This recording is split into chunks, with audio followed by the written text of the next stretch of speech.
want to talk about an inside move. This is your pitcher making a move to second. Okay, we're not talking about a spin move. A spin move is going to be glove side spin, okay, really quick. We're talking about an inside move. We're talking about selling like we're going to the plate, but yet we're going to pick at second. And when this is done correctly, it's amazing how many picks we can actually get. You have to be an actor. You have to learn to what we call sell your move. For me, pitchers should have various leg lifts that they use with runners on second. For instance, I have to know what my normal leg lift is.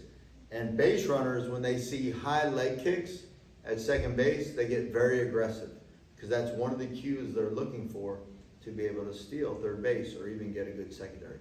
So if I can use my high leg kick and I know what my leg kick is and I have good body control, I can now use my head to the plate and my high leg kick as a mean to get that base runner to possibly try to steal. I make my inside move, now he's in a rundown. His troops, but that's clearly what it was. How about Chris Young here as he's Get going a big secondary, I make my quality inside move. We have a pick at second base because anytime we make a move, now we have a chance to use our sell, which would be my normal delivery to the plate with my head. This is catcher, that's second base.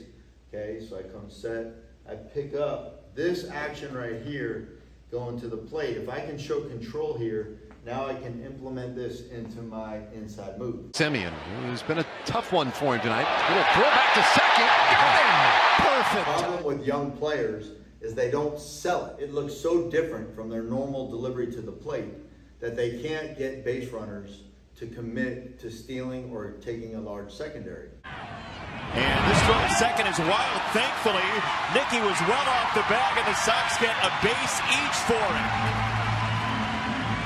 The second problem is the middle infielder, usually the second baseman, could be the shortstop, but usually the second baseman doesn't even know the pitcher's making the inside move. So if you make a good inside move, he's caught off guard and the base runner's caught off guard. And if the base runner just hustles back to the bag, they're usually going to be safe. So it's very important that the second baseman and the pitcher, whether it's put on through a verbal, something the coach says, something the pitcher does, something they communicate, somehow secretively communicate that I'm getting ready to make an inside move. Now, can a pitcher make an inside move at any time? He certainly can. Okay, just understand, if you get a guy with an aggressive secondary, he's probably going to be safe.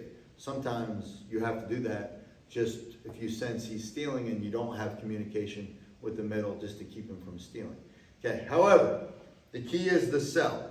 So sometimes we're going to low balance load to the plate to be quicker. Sometimes we're going to mix in our high leg kick because when we have a good pick game, now we can bait those guys into stealing. Barnes runs again, and they're going to have him picked off, and he is tagged out. Base runner at second can't wait until you go all the way to the plate to take off. They'll be thrown out at third. So if you can sell good body language and then inside move, he's picked, we just reset our feet and throw. So how is it not a balk? The key is you have to maintain motion and direction, okay? You can't like go to the plate and then regroup and come back. That's a balk, okay? You can't stop and pause at the top and then go through. That's a balk. You can't step through and touch on the rubber with your foot. That's a balk. You can't step through and go off to the side of the rubber. That's a balk. So you might say, well, it's not worth it. Well, if you got base runners running all over the place, especially at the youth levels, anytime there's a runner at second, and your team can throw and catch, and you implement a basic pick at second with an inside move, and you sell, the pitchers just have to learn to touch behind. Now, if they step way through really fast, again, that's not, that's not gonna catch anybody. You gotta sell it. It's gotta look a lot like your regular delivery if you're gonna pick anybody off.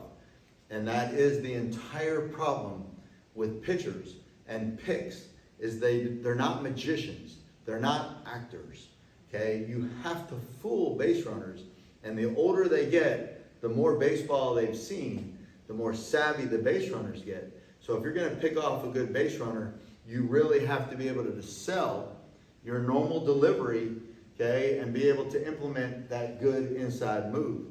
A good inside move will shut down the running game as good as anything. And then we can talk later about spin moves and other moves that you can make as a pitcher to help shut down the run game.